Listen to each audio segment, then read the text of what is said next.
સુરતના ગોડાદરા વિસ્તારમાં રૂપિયા માટે મિત્રની મૂંઢ માર મારી હત્યા કરી ભાગી છૂટેલા હત્યારાઓને પોલીસે ઝડપી પાડ્યા હતા. તો ઝડપાયેલા આરોપીઓમાં મુખ્ય આરોપી હાલમાં જ હત્યાના ગુનામાં જામીન પર આવ્યો હોવાનું પોલીસે જણાવ્યું હતું. સુરતના ગોડાદરા વિસ્તારમાં આવેલા મીડા સ્ક્વેર પાસે પૈસાની લેતી દેતી મામલે ઉધના ખાતે રહેતા શોએબ શેખની તેના જ મિત્ર શિવા સહિતનાઓએ ઢોર માર મારી હત્યા કરી નાખી હતી. તો બનાવને લઈ ગોડાદરા પોલીસે સ્થળ પર દોડી જઈ લાશનો કબજો લઈ તપાસ કરતા અન્ય એક ઇસમ પણ ગુમ હોવાની તપાસ કરતા લીંબાયત ખાતે રહેતો ઇદ્રીશ હોવાનું સામે આવ્યું છે. જો કે તે પણ મળી આવતા તેને પણ મૂઢ માર માર્યો હોય, જેથી સારવાર માટે હોસ્પિટલમાં ખસેડાયો હતો. બીજી તરફ તપાસ કરી રહેલી પોલીસે હત્યારાઓ શિવા સહિત બેને ઝડપી પાડ્યા. પૂછપરછ કરતા રૂપિયો મામલે હત્યા કરી હોવાનું સામે આવ્યું છે. તો આ મામલે ગોડાદરા પોલીસે વધુ તપાસ હાથ ધરી હોય, જે અંગે ડીસીપી ઝોન 2 એ વધુ માહિતી આપી હતી.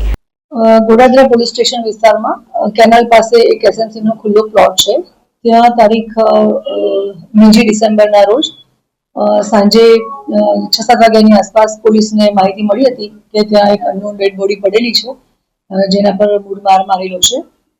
આ માહિતી મળતા પોલીસે ઇન્વેસ્ટિગેશન શરૂ કર્યું અને પ્રાથમિક જે ઇન્વેસ્ટિગેશન કર્યું એમાં જગ્યા ઉપર જે 2 આરોપી હતા હાજર હતા એવી માહિતી મળતા એ બંનેને પોલીસે રાઉન્ડ અપ કર્યા અને પૂછપરછ કરતા જાણવા મળ્યું કે આ જે છોકરો છે એ શોએબ કરીને છે, જે ઉધનાનો રહેવાસી છે અને એને ગઈકાલે રાત્રે જે આરોપી છે મેઇન શિવો એને લાકડી વડે માર મારેલ છે અને એની સાથે બીજા જે માર મારેલ છે એમાં એને જે ઇન્જરી થઈ હતી એના કારણે થઈ અને કદાચ એનું મૃત્યુ થઈ શકે એવી શક્યતાઓ હતી.